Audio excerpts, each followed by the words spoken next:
the one I was using for streaming just died, even though it was Oh, plugged in. we're good. That I thing's think on we're its back. last leg. Okay, we're good. Are we back? There we go. Yeah, I Yeah, can see okay, you. sick. We're back. Sorry, guys. After Small Cap's computer went haywire, mine decided to do the same. All right. Athena Okay, we're back. gave Yeah, me a okay. second to catch Athena. up. So we got two problems. Problem one is, okay, actually we only got one problem. My buttons to switch the display are gone. So for the rest of the stream, we're just gonna stream my browser. Sorry about that, guys. But at least we can keep going. So you won't be able to see my VTuber again. But Athena, so yeah, what I was saying about Athena is they got 100 mil TVL before even launching publicly, and that's like pretty huge metric to me. And it's just a stable coin. But how it works is you give them your LSTs, so like ST or Binance ETH or Swell ETH or whatever, and they go and they short perps on centralized exchanges. So it's delta neutral, so there's no ETH exposure, right? And the yields you get are the yields from the staked ETH plus the yields from funding rates shorting ETH. So when ETH was recently just sending, the yields were actually really high. They ended up being something like 30 to 40%. So really high yields. And it's cool because these yields are real. It's not like they need to emit their governance token or there's like bribes happening or anything along those lines. It's literally just staked ETH yields plus traders looking to leverage long ETH paying funding rates. And then you collect all of those. So I think it has a chance to become like a really, really huge stablecoin. So I deposited a bunch of my stables there to farm it, and then I'm hoping that, of course, there'll be some sort of, not of course, but I'm hoping that there'll also be like Athena tokens for early depositors and users and things along those lines. But its native yields right now are, you can just check athena.fi to check them, but right now it's paying 14.6% APR just to hold the stable, which is really good. So yeah, I've been farming So that. that's is it gamma neutral or just delta neutral? Do you know? If like I don't even know what gamma neutral means, so I'm gonna say it's delta neutral. okay. Okay. I mean, I'll have to take a deeper look at it. I mean, I do think uh, I do think this kind of just dives into the amount of products that I'm seeing with like $100 million plus in TVL being built on top of ETH that all have like their own stable coins are Hmm. insane. And it just like every time I see a new one, it's just like, all right, I'm back into Omni pools are going to be like, there's going to be such a scrap Yeah, for like Omni Pool liquidity because there isn't many applications that can point that heavily like that many rewards or that much liquidity that yeah. efficiently. So, That's always what I but tell. That's what I always tell these new stablecoins that I talk to about fundraising is like, why does anyone want to hold your stable? And that's why I liked yeah, Athena because I was like, this yield doesn't come from emissions. This isn't fake. Like you just hold the stable and you get 14%, like actual yeah, it's yield, nice. right? That's amazing. That means people will adopt it and hold it because they want it, not because they want to Yeah, dump your governance token or anything. The number just goes up. Like that's almost anchor yields, but it's actually sustainable, right? As long as people are aping ETH. And if they stop aping ETH, you don't like go to zero and it's not backed by anything. The stablecoin yeah. is fully delta neutral. Um, and then I was But thinking of like the only thing that buggeries. worries me, Sorry, go ahead. yeah, go ahead. No, No, no, you I go. was just gonna say that on the delta neutral piece, like the only thing that worries me there is like I know like some of the delta neutral like GMX vaults like weren't really profitable or were taking losses, and it worries me on that scale of like, all right, like are they actually delta neutral, and if so, like where's the risk? Like there normally still is, Yeah. and like, So yeah, I mean that worries me a tiny bit, but like I would need to look more into the actual system that they use. I think there was like big issues with GMX and all the people that tried to do it in DeFi because the DeFi liquidity wasn't deep enough. Um, it's like hard to get out of those positions. Once you amass too much, you basically are the market and things along those lines. But what I like about these guys is they're using like Binance and OKX and like centralized exchanges with that do hundreds of millions of volume daily, right? So the positions spread across multiple of them, if they have something like 500 or 600 million minted, it should be okay. And on the rug risk side, I was worried about it too, but then I realized that the staked ETH doesn't even sit in a contract, it all sits in Fireblocks. So it's less rug risk, and less like exploit risk, and more trust risk. So then it's like if you trust the Yeah. team that they're actually doing what they say they're doing, it should be okay. And the team is like backed by, it's like pretty big investors like Bybit and Dragonfly and Lightspeed and Nascent and Wintermute. Like, I don't know, just they must have done their work here to make sure the guy's not a scammer, right? I would hope. Yeah, So that's that's what I fair. think about that thing. So And I'm farming a bit in there.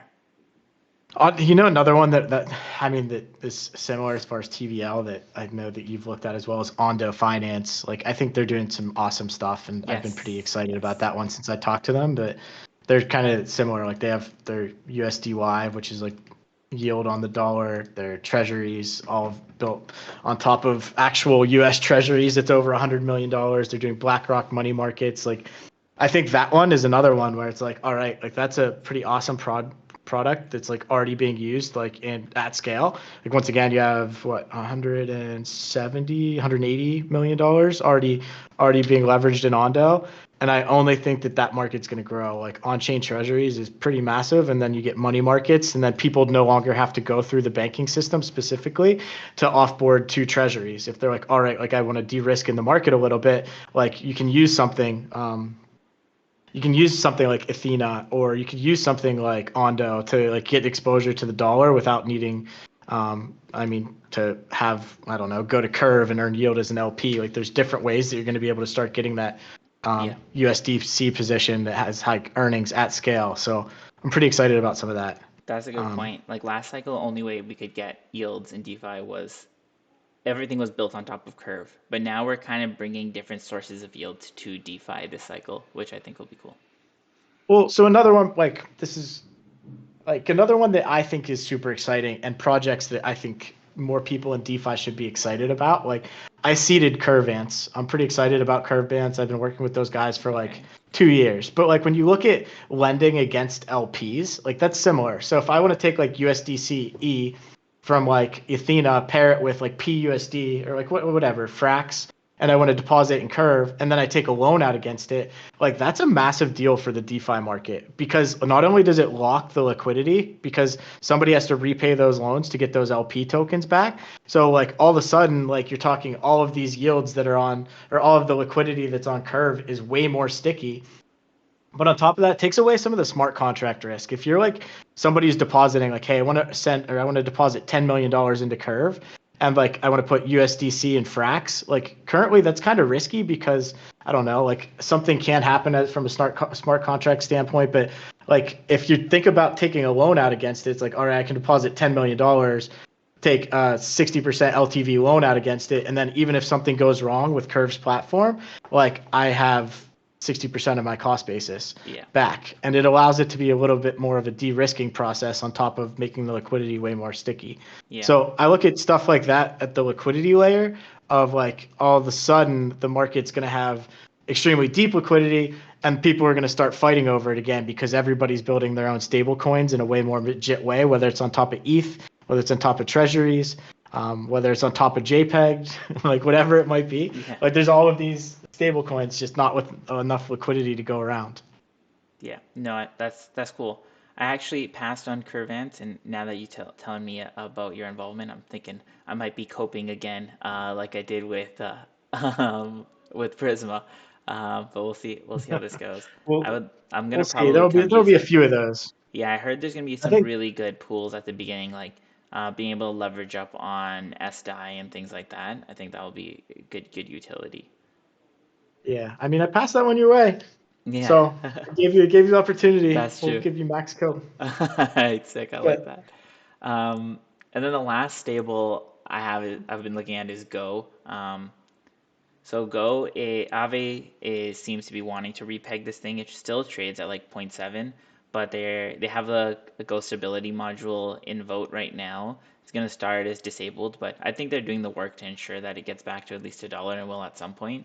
And then meanwhile, I think a lot of people are in the Go Aura pools, but it's actually better to be in the Maverick pool, I think, because they're paying 15% on Go and 17% on Go. The IL on these pools is going to be much higher. So if you think it's going to repeg quickly, maybe wait. But otherwise, the yields here are pretty good, like 15 to What's 17% on Aave stable, which is definitely overbacked and high trust given its brand.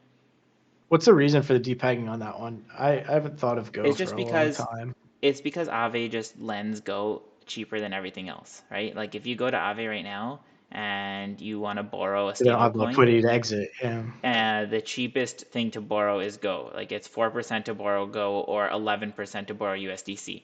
Like what are you gonna do? All right? Obviously you're gonna borrow Go. And then there's not really a lot of utility for Go. So if you want to like borrow and swap to ETH to get leverage on your ETH, then you actually are selling Go, so you push the peg down.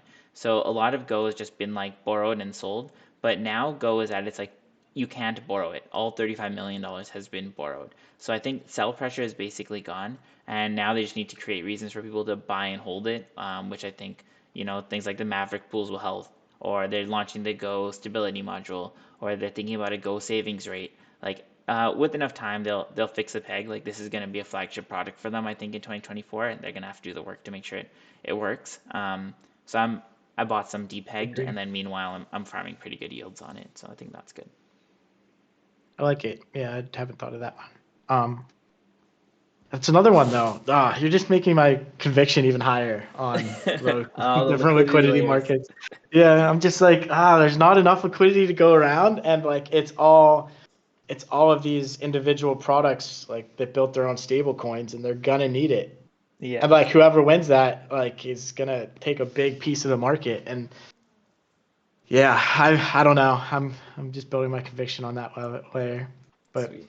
But yeah, we're a bit that's a good over one though. time. Is there anything else you wanted to touch on or talk about?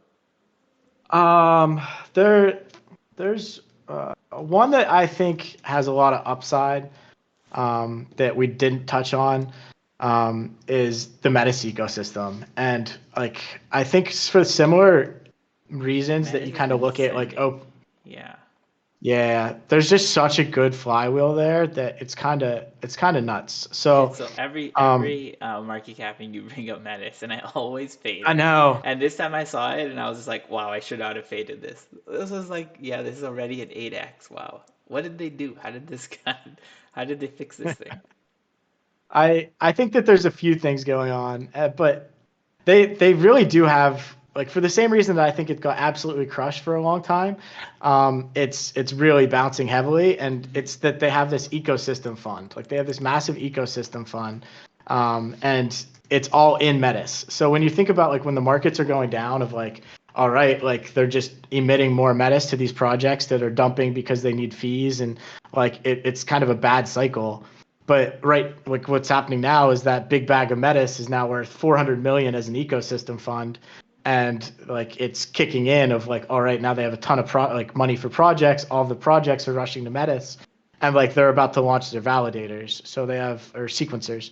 So they have sequencers coming out where you're going to deposit like up to 100,000 Metis, and it's going to be like Lido coming, and they're going to have ST Metis.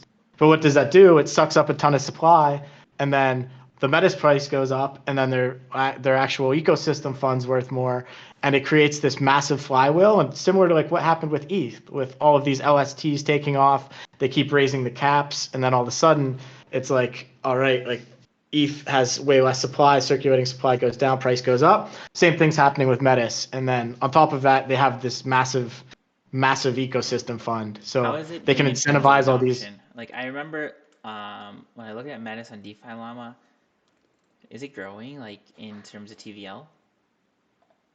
It's getting there, but like a lot of that matters based off of Meta's price, I would say. But like they have so much coming over of like, all right, these projects are launching. I think the WAGMI by Danny's launching. They Oh yeah. have a Camelot fork called Hercules that's going to be launching, which is once again a lot of liquidity coming on chain. Yeah, But TVL I seems think to have what doubled in this like run up. Yeah, I think what you're discounting, or not you specifically, or what a lot of people are discounting is like that TVL like explodes as they pull over LSTs, and they have all of this money to incentivize LSTs. So if you Yeah. get Lido, Swell, or like all of these big LSTs to come over, they're going to lock up a ton of your supply. They're also probably going to bring over their ETH like products, like their ETH LSTs, But it and seems like I like think it can outside be of Aave, everything is tiny. Like the next, forget Aave, obviously it's going to be big. They're probably giving out Aave rewards to come farming and whatnot. But then the next biggest yep. project only is 12 mil TVL, and then the 10th biggest doesn't even have a mil. Correct. I mean, that's part of like, hey, there's everything new launching. Is Yeah. like, all right, this is going to grow, Yeah, but you can that's see where I this as a see it fresh hitting a big ecosystem flywheel. where there's stuff to come. Sweet. Yeah, I do think the it becomes a race for LSTs though. Like when you're looking at like, all right, OP's eventually going to run like sequencers, so is ARB, and we were even just talking about that with PLS ARB. Like Mm-hmm. this is kind of like the first L2, even though it's smaller than both of those by a lot. It's kind of the first L2 that's going to be able to prove that model. And I do think that like there's going to be a big rush for these LSTs to kind of get a seat at the table. I believe when they kick off that there's only 4 slots for 100,000 Metis ETH for Mm-hmm. LSTs. So like if you're ST Metis, it'd be 100,000. That's your cap until they raise them. But that means there's only 4 spots for LSTs, and whichever ones want to come to the table and build like first, like they have a pretty big Right. advantage. Right. So Damn. I Really like that interesting. one. So I think there's lots of positive flywheels that are going to start kicking in. I would say in the next like I don't know couple Yeah. months, like On the as layer some of those ones. LST caps. Yeah. I wonder how, But like, I wonder if old layer ones will get a comeback. Like, someone was telling me I should look at Phantom again. so the thing I like about Phantom is everything's paired with Phantom. Oh, So okay. if you're like looking at Has there been any other anything on chain, the it's like multi-chain exploit? Like, any USD still garbage? Any USDC? Like, I haven't looked at it in so nice, long. nice. That's been Yeah, a there's some guys. There's a Discord of people that like are trading any USDC in hopes that the Phantom Foundation will figure this shit out, get the money back from the Chinese government, and this will be like a 10x. I don't have any, but that would be actually crazy. interesting. Can you imagine? Yeah, I think I own some too, Any but USDC? Wow.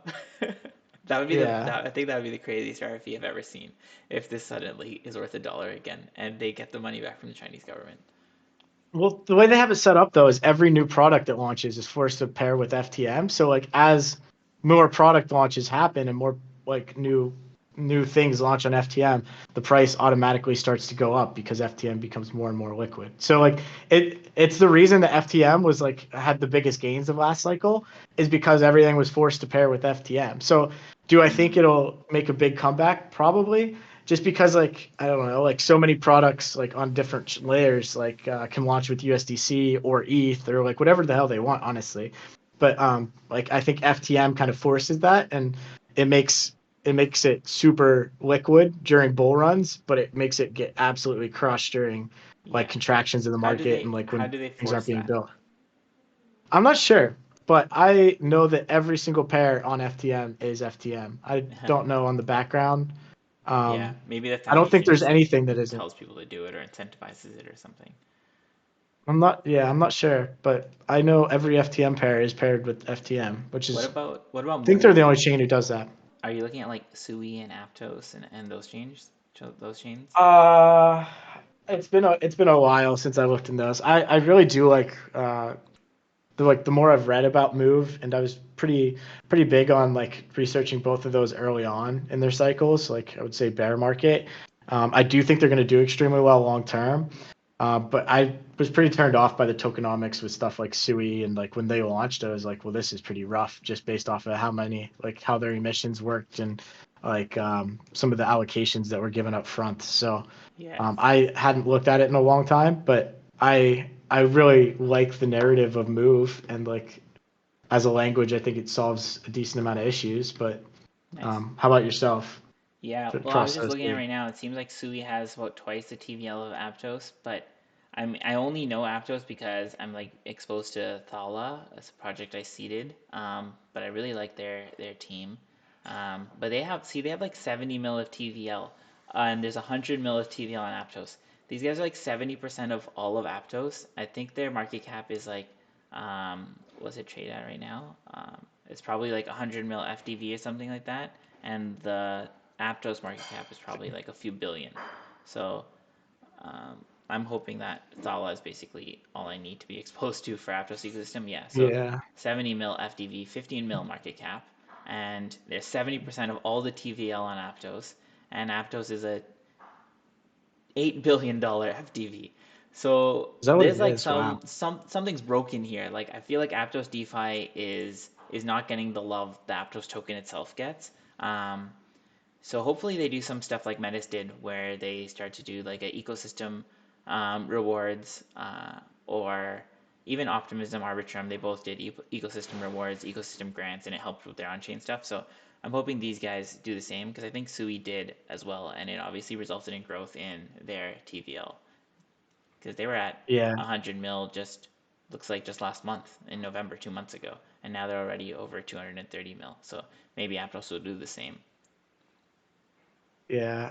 There's the other one that's I haven't spent a ton of time on, but I know that they're doing I want to say like a grant program is Matic. That I believe that's supposed to launch in like Q1. It's a Oh, and they pretty do all the hefty ZK amount. stuff, right? Is it Yeah, going to they're be a new doing token? some Someone told me they exciting think new. it'll be a new token. I don't think it's a new token. One grant around 25 projects, 130,000 Matic. That sounds wrong. Um, I wanted to say it was 120 million was like the last I looked at the math behind it of like how big their grant program was. Okay, Um, that's pretty big though. but like, yeah, exactly. But I think that was all like Q1 too. So when I'm looking at rotations, that's on my list of like, hey, what am I looking at before the next time we talk on market capping? Like, I'll probably be doing at least a dive into Matic because they do have some grants or incentives, one of the two coming up. Okay, sweet. But that's one to Yeah, keep that's an eye probably on. something people should look at. So yeah, look at the Matic Grants program. Do you know anything about the ZK stuff, or we probably need to do some research there? I don't know enough I about haven't it, but I wanted spent to look much at it. time on no, I really haven't Cool. spent much time on theirs. But I mean, it's been on my like that one's definitely on my list. Um, but Awesome. I know that they're coming back with some of that too. Cool, dude. We're Um, we're a bit over time, so we should probably end it there. Anything you want to just quickly list off that people should do their own research on? no, I think I'm good. I think I need to get some sleep. I'm pretty spent just off of talking for like an hour and a half. It's All good to right. be back, and Yeah. thanks for setting this up. We'll have to get back together every like few weeks or so. Yeah, let's do But another episode in a few weeks. Good chatting. I'll end the stream now. Thanks for coming, everyone. Peace.